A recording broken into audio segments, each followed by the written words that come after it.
بسم اللہ الرحمن الرحیم۔ ڈیئر اسٹوڈینٹس، السلام علیکم۔ اردو کے سیکنڈ ایئر اردو کے لیکچر کے ساتھ فاروق احمد حاضر خدمت ہے۔ ڈیئر اسٹوڈینٹس، قطعات کی اہمیت کے پیش نظر میں پہلے ایک قطعے کی وضاحت کر چکا ہوں اس سے پہلے والے لیکچر میں۔ آج دوسرے لیکچر میں دوسرے قطعے کی وضاحت کرتا ہوں، اور یہ دو قطعات بہت زیادہ اہمیت کے حامل بھی ہیں۔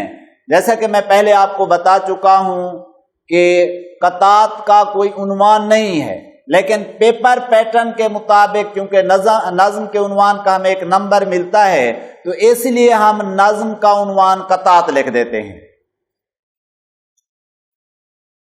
تو یہ نظم کا عنوان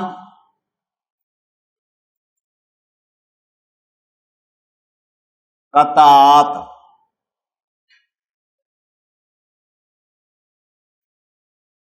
شاعر کا نام انور مسعود۔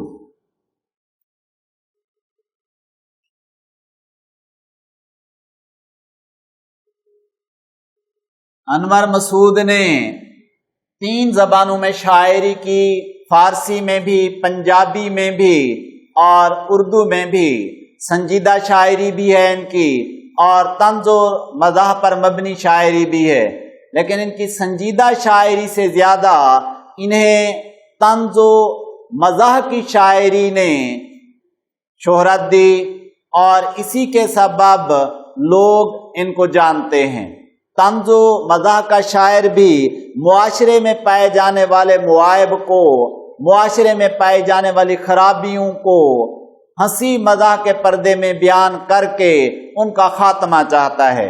جیسا کہ انور مسعود نے خود کہا ہے کہ بڑے نمناک ہوتے ہیں انور کہے تیرے، کوئی دیوار گریا ہے تیرے اشعار کے پیچھے۔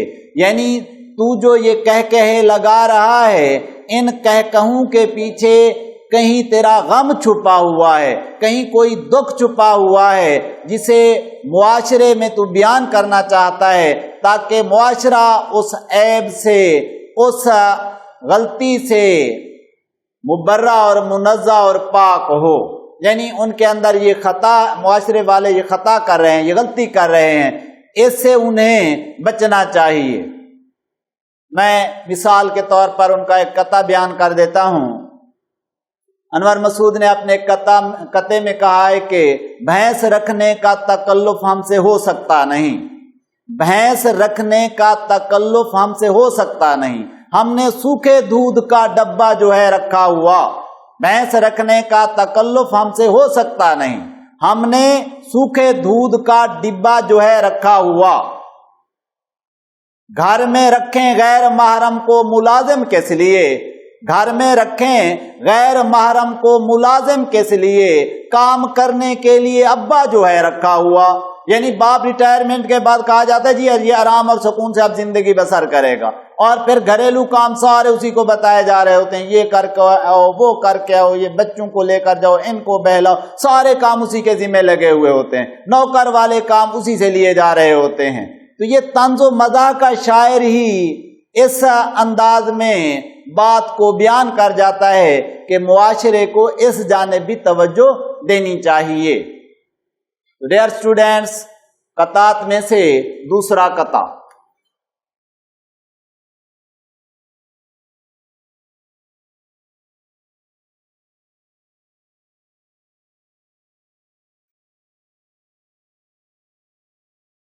قطعہ نمبر 2۔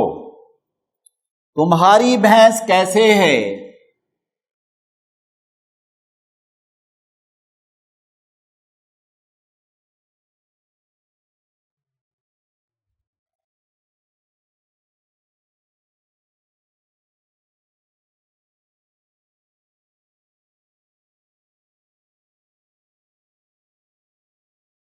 تمہاری بھینس کیسے ہے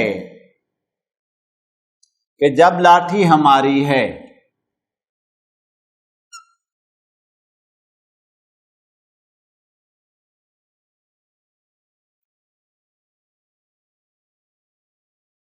تمہاری بھینس کیسے ہے کہ جب لاٹھی ہماری ہے۔ اب اس لاٹھی کی زد میں اب اس لاٹھی کی زد میں جو بھی آئے سو ہمارا ہے. اب اس لاٹھی کی زد میں جو بھی آئے سو ہمارا ہے. مذمت کاریوں سے تم ہمارا کیا بگاڑو گے؟ مذمت کاریوں سے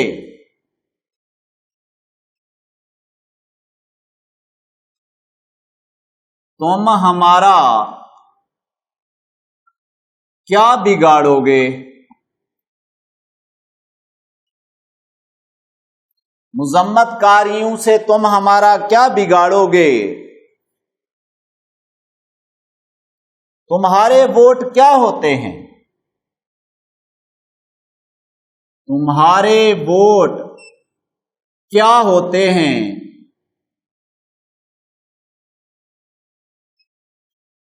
تمہارے ووٹ کیا ہوتے ہیں جب ویٹو ہمارا ہے؟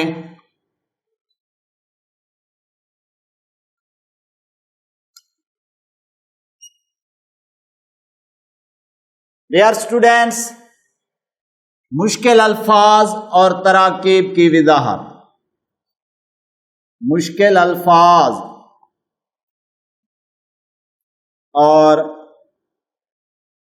تراکیب کی وضاحت تاکہ پھر یہ قطع آپ کو سمجھ آئے.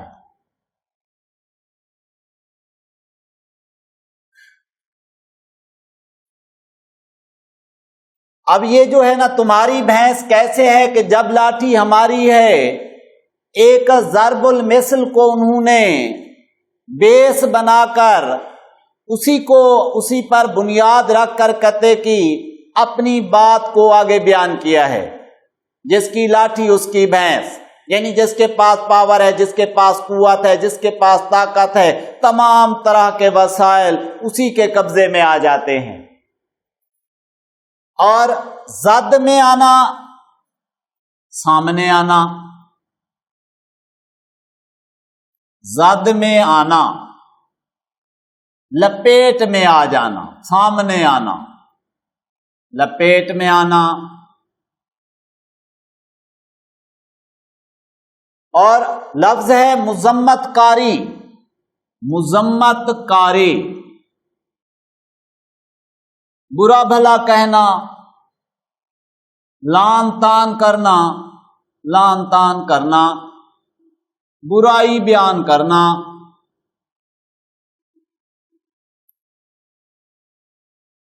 یہ مذمت کرنا کہلاتا ہے.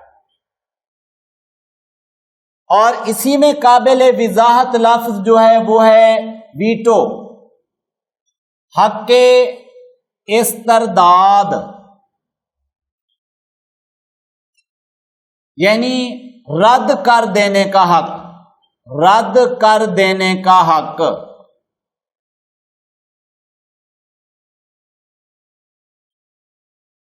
اور یہ ویٹو جو ہے اقوام متحدہ کے 5 مستقل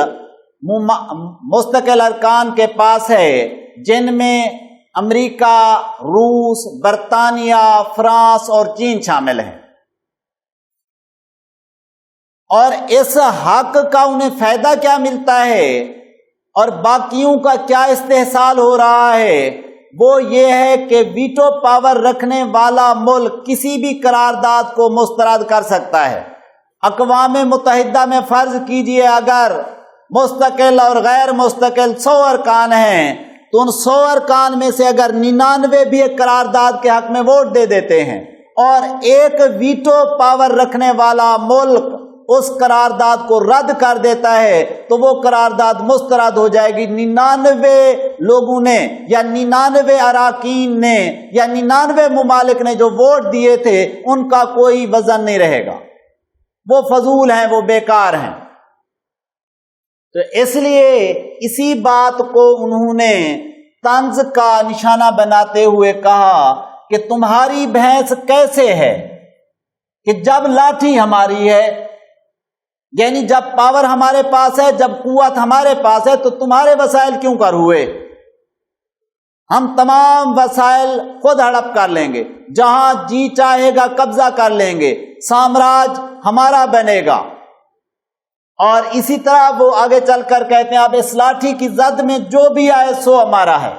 کبھی امریکہ سپر پاور ہے، کبھی روس سپر پاور ہے، اور مختلف اور ممالک پھر کسی نہ کسی غریب ملک پہ، کسی آرام اور امن اور سکون والے ملک پہ چڑھ دوڑتے ہیں اور اپنی طاقت کے بل بوتے پر اس ملک کے گورنمنٹ کا تختہ الٹ کر وہاں قابض ہو جاتے ہیں۔ تو کہا کہ یہ تو ایک اصول ہے دنیا کا کہ جس کے پاس قوت ہے، طاقت ہے، ہر طرح کے وسائل وہ اپنے قبضے میں کرنا چاہتا ہے۔ اور آگے جس بات کے لیے اس قطعے کو چھیڑا ہے، مذمت کاریوں سے تم ہمارا کیا بگاڑو گے؟ یعنی تم جو لان تان کر رہے ہو، ملامت کر رہے ہو، یا برا بھلا کہہ رہے ہو، یا ایسی قراردادیں لا رہے ہو کہ جس میں کہہ رہے ہو کہ یہ فلاں ملک کا ایک اچھا عمل نہیں ہے، جس سے غریب ممالک کا، پسماندہ ممالک کا استحصال ہو رہا ہے، تو تمہاری یہ لان تان، تمہارا یہ برا بھلا کہنا، تمہاری اس طرح کی قراردادیں ہمارا کچھ بھی نہیں بگاڑ سکتے۔ چاہے جتنے بھی تم ممالک کو اپنا حمایتی بنا لو، یا جتنے بھی اقوام متحدہ کے اراکین کو اپنا حمایتی بنا لو، ہمارے پاس ویٹو کی پاور ہے۔ چاہے وہ قرارداد ہمارے خلاف آئے گی، ہم حق استرداد استعمال کرتے ہوئے، ویٹو پاور استعمال کرتے ہوئے اسی قرارداد کو رد کر دیں گے۔ نیٹو ہمارے خلاف کوئی کارروائی نہیں کر پائے گی، اقوام متحدہ ہمارے خلاف کوئی کارروائی نہیں کر سکے گی۔ اگر تاریخی تناظر میں دیکھا جائے کہ جو ریاستی تنازعات ہیں جن میں کشمیر سر فہرست ہے، پھر حیدرآباد دکن ہے، مناوا در ہے، منگرول ہے، یہ ایسی ریاستیں ہیں کہ جن کے معاملات آج بھی اقوام متحدہ کے فورم پر موجود ہیں۔ بھارت کے خلاف جو بھی قرارداد کشمیر کے معاملے میں جاتی ہے تو بھارت کا حمایتی ہے روس اسی قرارداد کو ویٹو کر دیتا ہے، اور بھارت کے خلاف نیٹو کوئی کارروائی نہیں کر سکتی، اقوام متحدہ کوئی کارروائی نہیں کر سکتی۔ اور جب یہی قراردادیں مسلم ممالک کے خلاف جاتی ہیں، کوئی ویٹو کرنے کے لیے تیار نہیں ہے۔ افغانستان کے خلاف نیٹو نے کارروائی کی، عراق کے خلاف نیٹو نے کارروائی کی کہ وہاں کی حکومتوں کو تختے الٹ دیے گئے، وہاں کتنا قتل عام کیا گیا، اور آج تک ان ملکوں میں آرام یا امن اور چین ہے ہی نہیں۔ ان کی ترقی رک گئی، ان کی حکومتیں چھن گئیں، اپنے ہی ملک میں وہ غیر بن جاتے ہیں، اجنبی بن جاتے ہیں، اور دوسرے ممالک سے آئے ہوئے لوگ وہاں پر حکومت کر رہے ہوتے ہیں۔ تو اس لیے انور مسعود نے کہا کہ اگر آپ کو اس معاشرے میں عزت کے ساتھ جینا ہے، طنز اس بات پہ کر رہے ہیں کہ اگر اس معاشرے میں عزت کے ساتھ جینا ہے تو آپ کو پاور حاصل کرنی ہوگی، طاقت حاصل کرنی ہوگی، آپ کو اقوام متحدہ کے اندر یا تو ویٹو کا حق لینا ہوگا مستقل رکن بن کر، یا پھر اقوام متحدہ سے امیدیں چھوڑ دیں، آپ اپنا ایک علیحدہ فورم بنا لیں کہ جو ان ممالک کا مقابلہ کر سکے۔ اس لیے کہا جس کے پاس پاور ہے، جس کے پاس طاقت ہے، وہی عزت کی زندگی جی سکتا ہے، اور اس کی رائے کی کوئی اہمیت بھی ہے، وقت بھی ہے۔ اور اگر اس کے پاس پاور نہیں تو پھر اس کی رائے کی کوئی اہمیت نہیں، چاہے وہ کچھ کہتا رہے، برا بھلا کہے، مذمت کاری کرے، لان تان کرے، تو اس کے اس لان تان کا کوئی وزن رہ نہیں جاتا۔ میاں محمد بخش پنجابی شاعر ہیں، انہوں نے ایک مقام پر کہا ہے کہ لسے دا کی زور محمد بخشا، لسے دا کی زور محمد بخشا، رونا یا نس جانا۔ یعنی کمزور آدمی کیا کرے گا، اس کا بس ہی نہیں چلتا، یا تو وہ روتا رہے گا یا اس مقام سے چلا جائے گا، اس جگہ کو ہی چھوڑ جائے گا۔ اگر ہم نے مقابلہ کرنا ہے تو ہمیں پاور حاصل کرنی ہوگی، ہمیں طاقت حاصل کرنی ہوگی. دھماکہ ایک ایٹم کا سر اس کا پھوڑ سکتا ہے. آسانہ ہو تو کلیمی ہے کار بے بنیاد. یعنی انہی کے طریقے پر اگر ہم جیتے ہیں تب تو ہم ان ممالک کا مقابلہ کر سکیں گے، وگرنہ جس طرح آج مسلم ممالک میں مسلمان پس رہے ہیں اسی طرح مسلمانوں کا پھر مقدر رہے گا. تو ڈیئر اسٹوڈینٹس، آج کے لیکچر کو میں یہیں پر ختم کرتا ہوں. انشاءاللہ تعالی اگلے لیکچر کے ساتھ پھر حاضر ہوں گا. اللہ حافظ. شکریہ.